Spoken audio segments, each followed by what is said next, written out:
Welcome back to another episode of the Jasmine Star Show. My guest today is Kat Harris, a Brooklyn-based online educator, digital content creator, and female empowerment advocate. I love Kat because she describes her vision as for women to know their beauty, identity, and value. She's co-founder of the online publication, The Refined Woman, and host of the Refined Collective podcast. She believes in the power of story, that done is better than perfect, and quality trumps quantity. And let's not forget that the journey is truly the destination. In this conversation, you'll hear us primarily discuss pivoting your career to make sure your passion and purposes are aligned, and you'll hear Kat's incredibly interesting story of her own career pivots as well. So let's listen in. Friends, prepare your hearts for the ever amazing person I'm about to introduce you to. Now, I usually start podcasts with like a personal story of how I know this person or met this person. And this story starts with nothing but envy and jealousy, the stuff that good stories are made of. I'm kidding, not so kidding. I met Kat Harris over a decade ago, and she had this opportunity. I ran in like a photography circle out here in Southern California, and there's one photographer who I just looked up to. I thought he was amazing, kind, good, awesome. And I always thought to myself, if I could ever work under him, like life would be amazing. And then all of a sudden I met his ever amazing photographer who worked under him. And I was like, how did she get that amazing opportunity? And it wasn't until I met this gorgeous, brilliant soul who was also an entrepreneur and photographer in her own right, coming out, just changing the game for female photographers, taking a little bit of her West Coast flavor to New York City to sprinkle some love, light, and goodness. And today I couldn't be more excited than to bring on my former nemesis, AKA just kidding, the ever amazing Kat Harris. I'm so happy you're here. Oh my gosh. Thank you so much for having me, Jasmine. And it's so funny to hear you say that, because first of all, I don't even know how I got that job. I didn't even know how to turn on a camera. I was like, hey, do you want to hire me? I have no idea who you are, and you should totally hire me because I am awesome and I don't know what I'm doing. And then I quickly found out about you. And I mean, I read your blog like religiously and was like, I was like to my boss, Jasmine, I just thought you were the best thing since sliced bread, and just been so grateful to connect with you over the years. And I've been so challenged and inspired by how you have pivoted so much. And it's kind of, I feel like you walked so I could run. I don't know. Okay, girl, you're aging me. You're making me sound like I'm so much older. No. No, I'm just kidding. I'm kidding. We're the same age. It's just that you were a couple steps ahead of me. And I think seeing other female entrepreneurs give themselves the permission to pivot has really supported me, because sometimes you have to see it to believe it.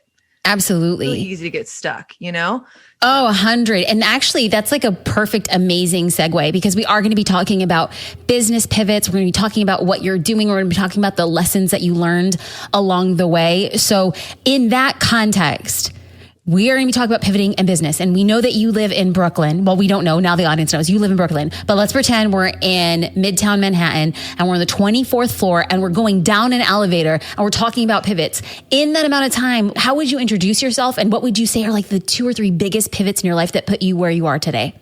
Oh my gosh, I'm sweating. Put me on that. Okay. The 2 biggest pivots that put me in this spot today. Okay. I would say so I was Bible major turned nonprofit girl, somehow landed my way into the photography world. So I think that was my first big pivot of sort of leaving nonprofit, I really wanted to work in the church. And then the photography world opened up a whole new life for me that I didn't even know.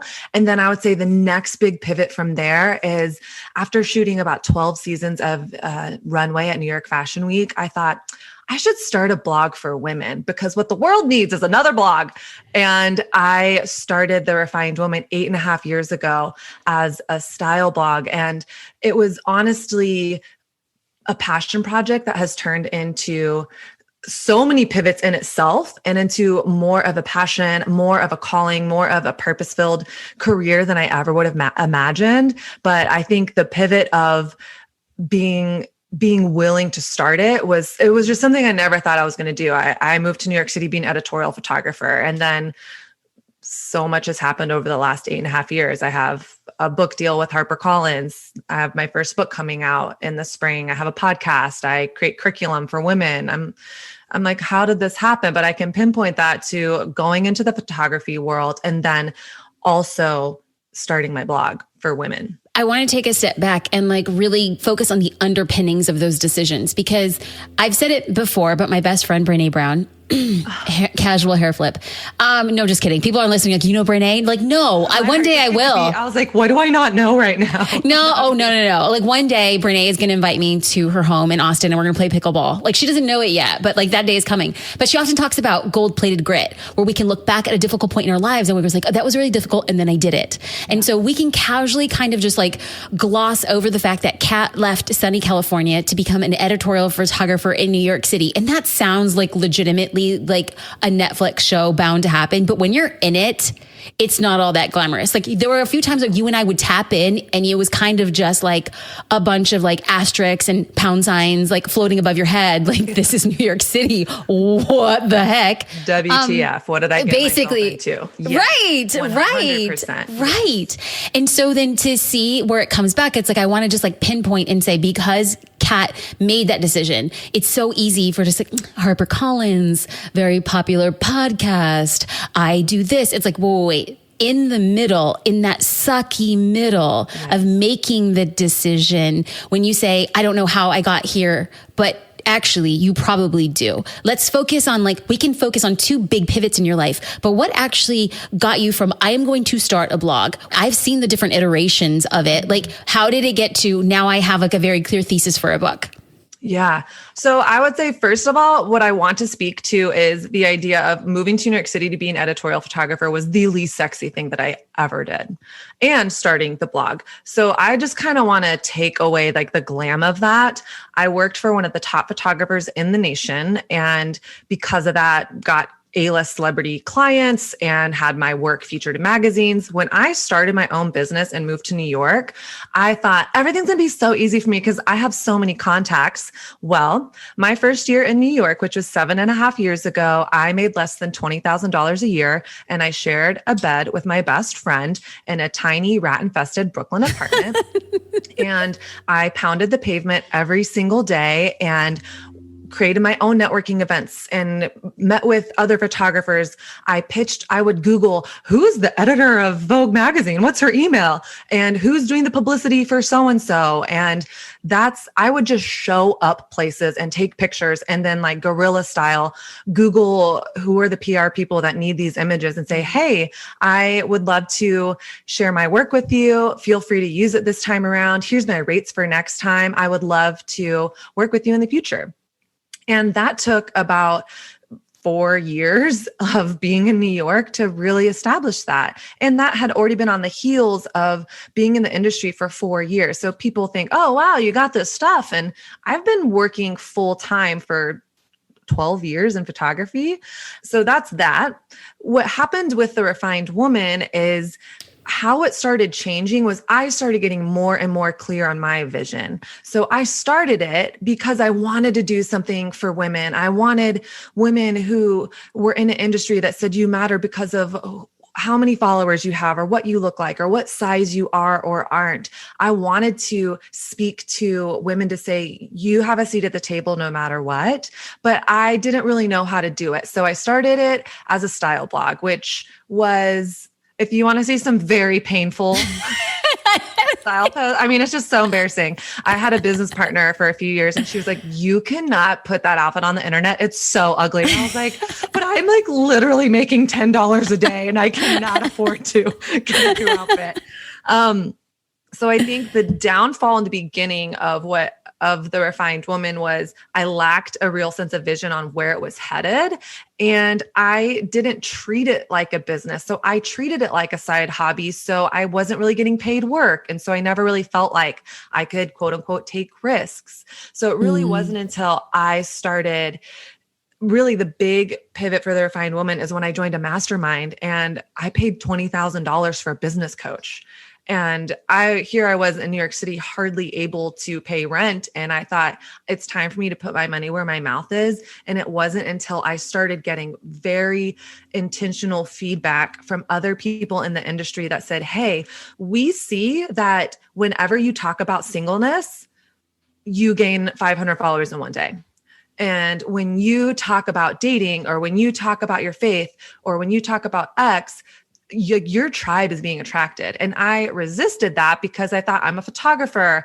I do social media marketing and strategy. I am in the fashion industry. So I didn't want to make that transition. And it's so interesting. I have a very specific memory in my head because I was on a podcast. This was 3 years ago now. And it was about business strategy as a woman of faith in the fashion industry. And towards the very end, she said, so you're also single in New York City. What's dating like? And I gave her my little spiel. Well, a week later, the podcast goes live, 100,000 downloads. And 1 week, I get 3,000 emails from women all over the world asking me dating advice. And then offers for a book deal. And I thought, what the heck? This isn't what I want to do. This isn't what I'm here for. This isn't my message. And so really, I made a conscious decision based off okay, I got to give the people what they want. I got to give my audience what they're asking for instead of me pushing my agenda on what I think it should be. And so I think once I did that and I started listening and letting go of the agenda of what I thought my business should look like, that is when so much opened up for me. Now, I didn't overnight get the book deal I wanted. I didn't overnight have a successful podcast. I've been working 3 years very hard on my podcast, and it's been slow growth. But really, it's when I got clear, I got outside coaching and support and put my money where my mouth is and started listening to what people wanted from me, as opposed to saying, no, I know what you want. Okay. So we're going to go there in a second, but let's just pause because it was like a ton. That was like a broken fire hydrant in Brooklyn. That was like a Brooklyn block party of goodness. Okay. So we got a little punch and we got some barbecue going on. I want to take a step back and be like, looking back during those pivots, what were like 3 lessons or 2 lessons that you're like, this is the pattern that I saw every time that I pivot? Like, what did you learn from that? Because as people are pivoting, it's like, if you could shed light on something they're going through, it's not going to make them feel as alone. Totally. And I can say in a very real and honest way that I am on the verge of another pivot with the message that I am sharing. And because I have looked back at all these pivots that I've had in the past, I can say, oh, okay, now I know what to expect here. So I would say the first thing is to be open to outside support. And I think what happens a lot is we like to take our pain or our crisis or our insecurities as a teaching point in the moment. So we are struggling with something, we put it on Instagram right in the moment instead of, okay, wait a second, let me pause before I make this public news. Do I have a group of people? Do I have a business coach? Do I have a mentor that can give me some feedback? And so I think for me, asking for feedback instead of feeling like as an entrepreneur, I had to have it all figured out and then go live with this thing or go live with this Instagram post of, look at this amazing teaching point I had and I figured it out all alone. No.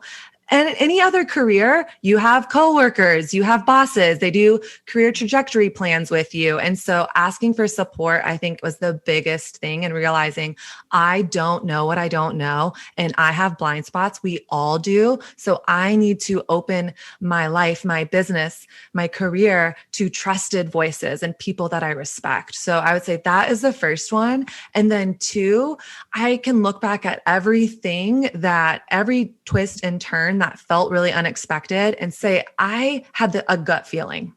And I have judged gut feelings a lot because I think, oh, well, maybe like that's just a feeling and emotions aren't always truthful. And if there's anything I've learned in the last few years, and when I look back on my business, is even the things I resisted, the message of singleness, the reaching out to the photographer when I had no experience, there was something in my gut that said, no, trust yourself. Trust myself. And so I think listening to those gut punches and those gut moments of, I should talk to that person, or I should just email that one, or I'm going to take a chance and say what I really want to say here. So trusting that gut instinct. I want to pause there when it comes to number one, listening to your audience. And then number two, like unabashed, like listening to your gut and then asking for something. So people are hearing this and they're like, okay, but what if a person says no? What if I fail? Like, how did you reconcile the difference between asking for something and getting something that you want without being attached to the outcome? Well, I mean, I would say I would be attached to the outcome at times. My feelings would be hurt because I believe in what I'm doing. Like my business is my heart. It's my passion. It's my calling. And so the no's hurt. Of course they do. The closed doors hurt. Of course they do. But I've always kind of lived in this space of the worst thing someone can say is no.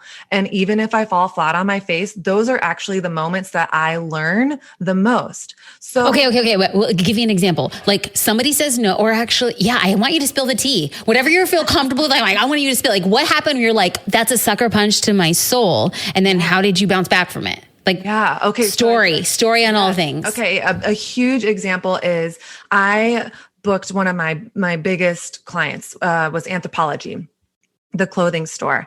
And I pitched them this huge event and I was going to be the host. I was going to be the MC, and I got 15 other female influencers in New York City to be models and walk and do it for free and promote on their social media.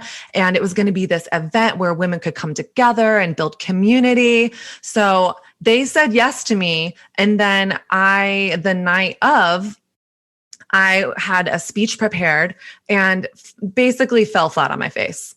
I froze in the middle of it. It was a spoken word. So I prepared this like 5-minute spoken word. 300 people are there.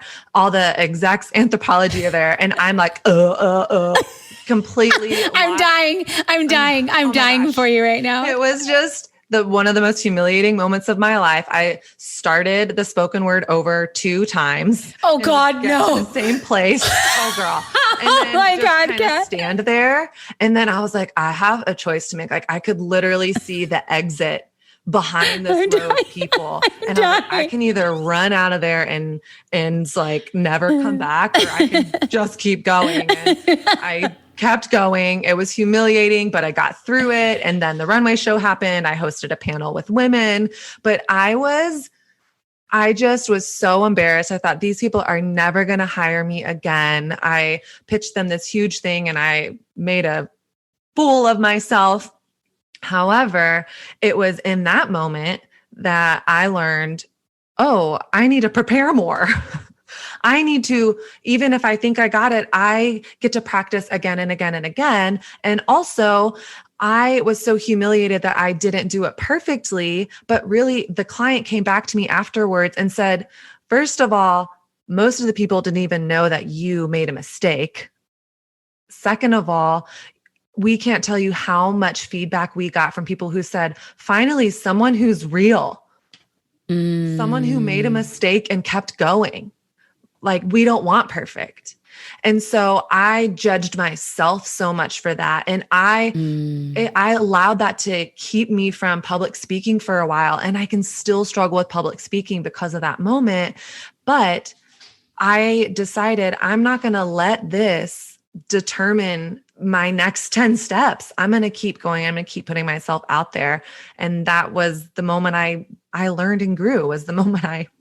Okay, so this is good. This is amazing. I love the way that you're telling the story, because you're like, I didn't want to stop me from taking my next 10 steps. Mm-hmm. But what if there's somebody right now who's just like, I know what I'm doing isn't the thing I'm supposed to be doing. I don't know my next step, much less my next 10 steps. Have you ever been in there? Like, what advice do you have for people in that same situation? Yeah. So I think a huge thing that I feel like I want to prioritize more in my business, in my life, and to the person who's like, I'm doing the thing that I don't really want to do, and I don't even know what's next because I'm just kind of treading water in the moment, is first, I think we've all been there. Right. And we all have the place we want to be and the place where we are, and there's a gap. Right. And so I think what can happen is we get stuck in I'm just doing this thing I don't want to do. Things are never going to change. And we see such a chasm that we say, well, I might as well not even take a step if I can't see the next 10 steps. And so I think one of the important things to do is to remember that movement is movement. And don't let where you're at right now to stop you from even just taking a step, whether that's, okay, I don't like where I'm at today. I don't know where I want to be 10 steps from now, but I can definitely schedule 15 minutes on my schedule today or during lunch to let myself dream about what would that look like?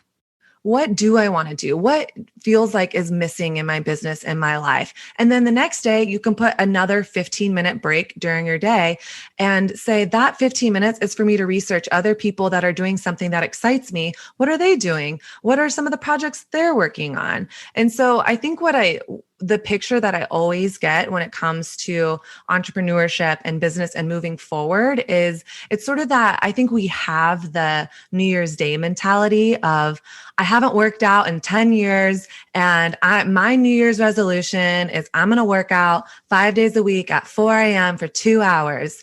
And that's what I'm going to do. And that's not sustainable.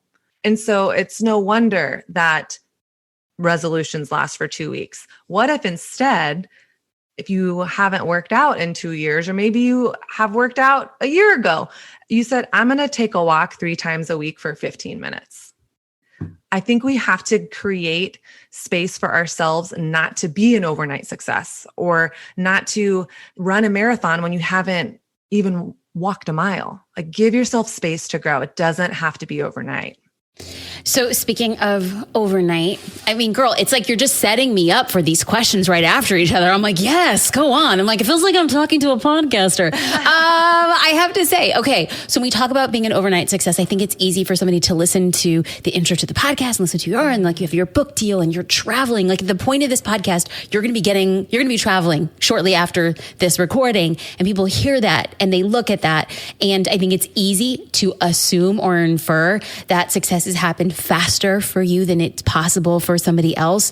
Number one, what do you say to that? And number two, what were the steps that led you from trying to find out your messaging, your voice, to hearing to people, to getting feedback, to landing the book deal? Like, what was the point of connectivity with all of that? Yeah. Oh gosh, that's such a good question. Okay. So I feel like the thing about overnight success is it's not real. It's not real. I feel like the only people that it could possibly be real for is like Beyonce, who is already famous, dropping an unexpected album. That's going to go really well. I have been working my tail off for 12 years.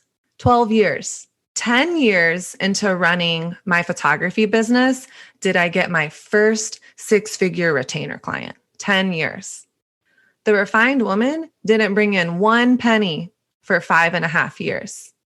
I'm 8.5 years in. And in the penny that it brought in was a small penny. I'm 8.5 years in, and this is the first year that the Refined Woman is making a significant portion of my income. So I think for me, I have felt jealous of other people saying, oh my gosh, this person started after me and look at them. They launched their podcast and in the first month they have 100,000 downloads. I didn't have 100,000 downloads for over a year. I mean, that nothing about my journey has been overnight at all. It's been hustle. It's been grind. It's been scrappy. I didn't have budget or investors. So to grow my email list, I would okay. So if we okay, good. That's where I want to go. Because if you're saying, and I truly do believe you, and I can stand testament because I know you personally and professionally, is that all those things you said are true. And somebody could be in that exact situation. Chances are there's more people listening right now who are in that situation. I've been grinding. I haven't made a penny. And when I make a penny, it's a small penny. Okay. Yes. Talk to us about what happened strategically for you to end up landing to get like a book deal and grow your podcast to be what it is and create a business revenue stream from what it is you're doing now. Yeah. So I think first I had to figure out what it was that my audience wanted. And the best thing that I think we have access to, all people who have an Instagram, is Instagram polls on Instagram stories. It is the best thing ever. I am constantly polling my audience. And so I asked them, Why do you follow me? What sort of content do you want from me? What questions do you have about singleness? What questions do you have about dating? I have like Excel sheets open. I'm saying, okay, well, gosh, I did that poll 3 times this month and 75% of people are asking me one question. And that one question is online dating even work anymore? And so, okay, I'm going to create a freebie. So then I created 2 different freebies. One was, here's what I think people want. And the other was, okay, 6 tips to activate your dating life. And it was like, I don't even remember the name of the other one because it was like how to slow down, like I love work-life balance. So I thought people were really going to love that. And I have to tell you though, Kat, I'm happily married. I married my high school sweetheart and I want the second freebie. Yeah, like right? it's just juicy. And everyone else and their mom. And so I split tested, and this is with 0 budget. I created this definitely took time, but I created, I now have a 6-month email funnel for the 6 tips to activate your dating life, where I repurposed old blog posts, old podcasts. So I'm serving. And gosh, I think within the first month, I had over 1,000 people sign up for it. And I'm like, okay, clearly I'm striking a chord here.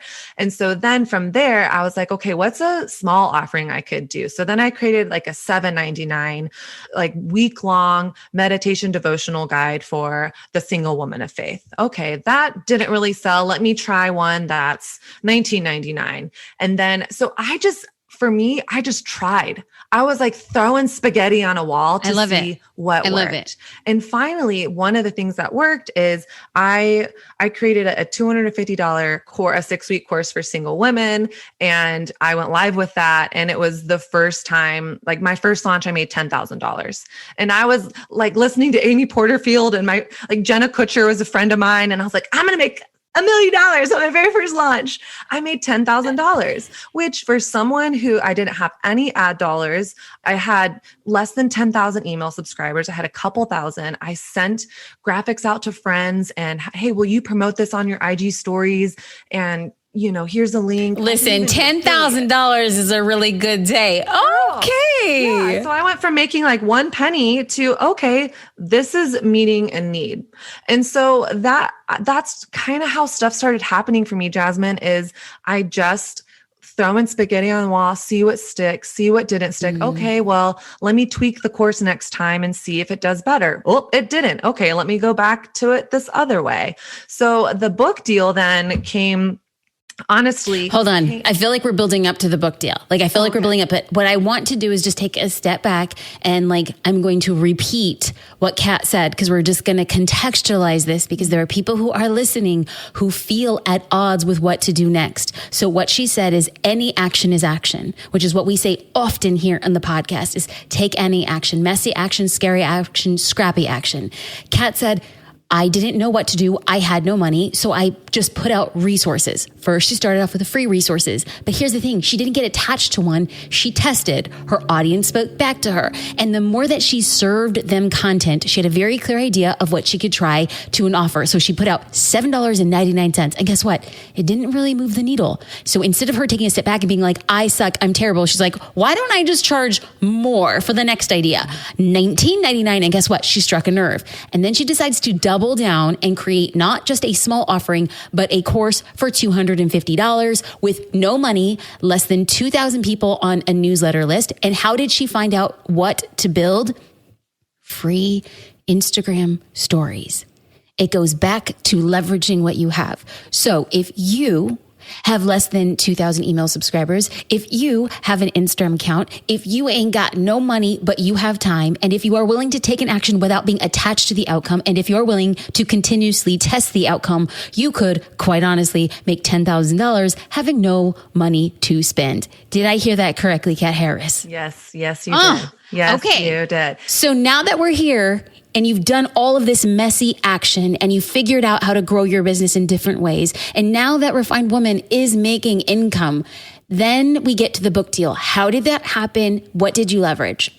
Yeah. So by the time the book deal came, I had been then speaking about singleness and dating for almost a year. And so instead of being like, let's do this workout together or look at this outfit, I was all over the place. And I decided I'm going to back myself into a corner, a niche, and people are either going to love it or hate it. Right. And that's part of what you want to do as an entrepreneur is you want stickiness to your brand. You want the people who really want to be there to stay and the people who it doesn't resonate with to leave. Like, bye, I don't need you here.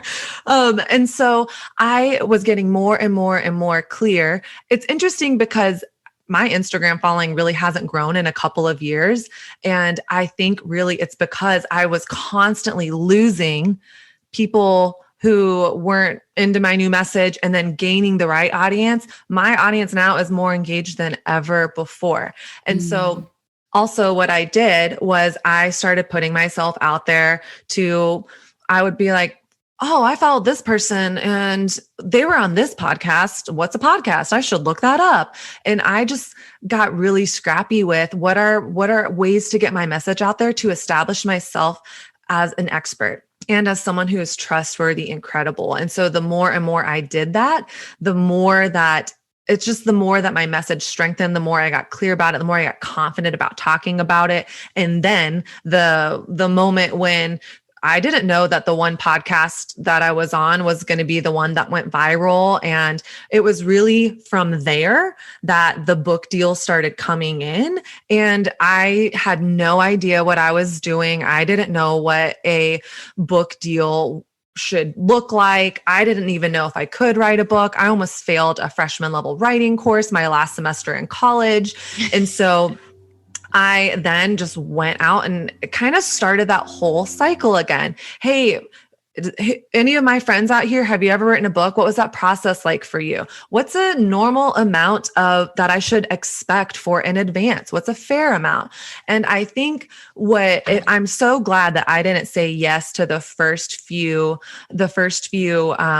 offers that I got, because here's what I learned is the average author, if you're a first time author, to get anywhere between like $10,000 and $20,000 for a book advance is a really, really big deal. But I knew, okay, I have a clear message. I have followers. I have an audience online. I have an email list that I have built. I have a podcast. So I just started putting together all my numbers, the different places that I had pitched myself to where my work had been featured. And I was able to say, actually, no, even though I know that's what everyone else gets, here's what I have to offer. And here's where my business is going. So I could really fight for myself. And I'll be honest with you, I ended up with a really good 6-figure book deal. And I thought that would never be possible for me. Even literary agents that I talked to said, that's not going to be possible because first-time authors don't get that. And I thought, why not? Even when I started my podcast, I said, I want to get my whole first season sponsored. And almost everyone I talked to said, you don't have a big enough audience to get sponsors, and you can't get sponsors for your podcast unless you have 10 to 15,000 downloads per episode. Well, guess what? 2.5 years in, I still don't get those numbers on my episodes, but I got scrappy. I reached out to people. I pitched. I said, here's what I have to offer you. I'm going to make this a win-win. And I got my first season completely sponsored. I'm still getting sponsors because I just said, you know what? The worst thing people can say is no. I can pitch myself to get a big book deal. They can say no. And I might as well try. The worst answer you can get is no. This right here is Kat Harris. Like, I think that Kat just says it because it's her reality, but people on the outside are watching this little flurry, and it's not a massive tornado, and it doesn't come in a tidal wave, but it comes in a consistent flow of energy, of purposefulness, and inspiration. I feel like people who are listening feel so in tuned with the journey, because what they see in you is not a person who had it all and did it all and wrote it on the back of something that they don't have. You took nothing and you made it into something. And I think that that is such a message that we need to hear, and I embrace. And I know that by you taking time out of your very busy schedule to tell people to take what they have and make it work, it's going to resonate so deeply. Kat, I can't thank you enough for talking about pivots. I can't thank you enough about encouraging us to listen to our gut and our intuition. And I cannot thank you enough for empowering us to be less afraid of no. Yes. You are a gem. How can people find you on all things social? Yeah, well, thank you so much for having me. And I love how you are able to kind of take my flurries and make them into succinct points. You're so good at that. So people can find me at The Refined Woman. That's Instagram. That's my website. My podcast goes live every Wednesday. It's called The Refined Collective. And if you are single and are like, yeah, the pandemic has totally messed with my dating life, then I got you. I have a free resource guide that I talked about called 6 Tips to Activate Your Dating Life. And you can get that at bit.ly. That's bit.ly/TRW dating tips. I love this and I love you. I mean, anytime we could talk about business pivots and dating advice, come on now. Come on. Kat Harris, I love your guts. You're amazing. I look forward to people connecting with all things Refined Women. You are a powerhouse. I love you. Congrats on the future book. I can't wait to get my hands on it when it drops. Yes, queen. Go on with your bad self. I appreciate it. Much love. Oh, thank you. Thank you so much for having me. There you have it, friend. I hope you enjoyed this conversation with Kat Harris of The Refined Woman. There's nothing I love more than having a chat with a friend where we both are open and honest, and Kat is the perfect person to do that with.